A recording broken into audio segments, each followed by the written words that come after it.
Speaker Vipin Parmar ने भी कांग्रेस विधायकों को राज्यपाल से माफी मांगने की सलाह दी है। आइए आपको दिखाते हैं कि आखिर इंडिया न्यूज पंजाब पर खास बातचीत में विपिन परमार ने और क्या कुछ कहा है। परमार जी, इंडिया न्यूज में आपका स्वागत है।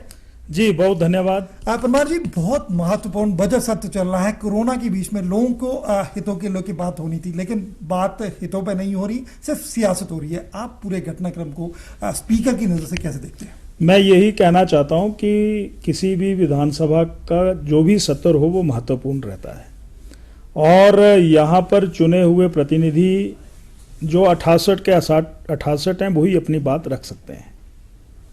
और जो गतिरोध इस बजट सत्र के पहले दिन गवर्नर साहब का घेराव करने के बाद हालात और परिस्थितियां बनी हैं, मैं इतना ही कहना चाहता हूं कि वो परंपराओं के विरुद्ध है।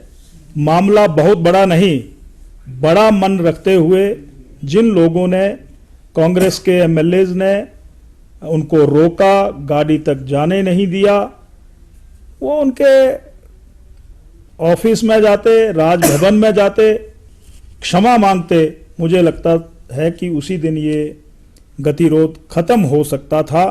पर जो मैं सुन रहा हूं, अखबारों में पढ़ रहा हूं, शायद उनके मन में कुछ और चल रहा है, पर लोगों ने उसके लिए नहीं, यहाँ विधानसभा में चर्चा के लिए, हिमाचल प्रदेश की खुशहाली के लिए, उन्नति के लिए वो मुद्दे उठाएं, इसके लिए जितवा करके भेजा है। मैं अपील करना चाहता हूं वो अपने जिद को छोड़ें और यहाँ कल से ही सत्र में हिस्सा लें, ये मैं कहना चाहता हूँ। विपिन जी, जिस तरह से अहम की बात दोनों तरफ से दिख रही है, वो डेडलॉक है, एक हठधर्मिता दोनों तरफ से दिख रही है।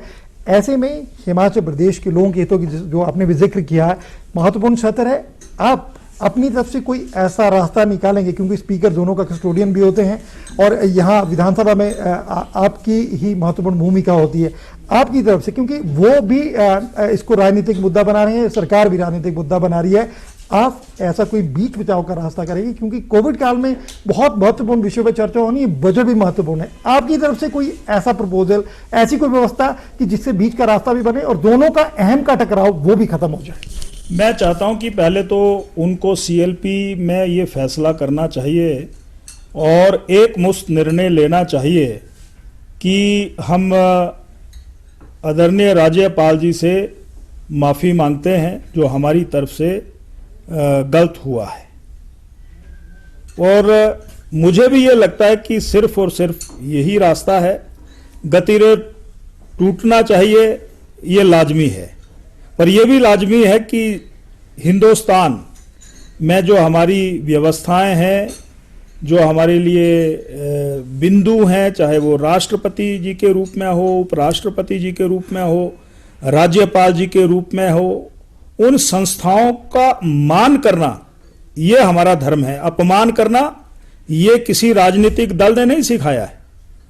और अपमान किस लिए करना जिसका कोई आधार ना हो, उसके लिए अपमान करना, तो मुझे लगता है कि उनके जो मन में चल रहा है कि इसको हम हथियार बना करके जनता के बीच में जाएंगे, तो ये हथियार मजबूत नहीं है और इस हथियार से उनको कुछ मिलने वाला नहीं है, किसी को भी नहीं मिलने वाला है।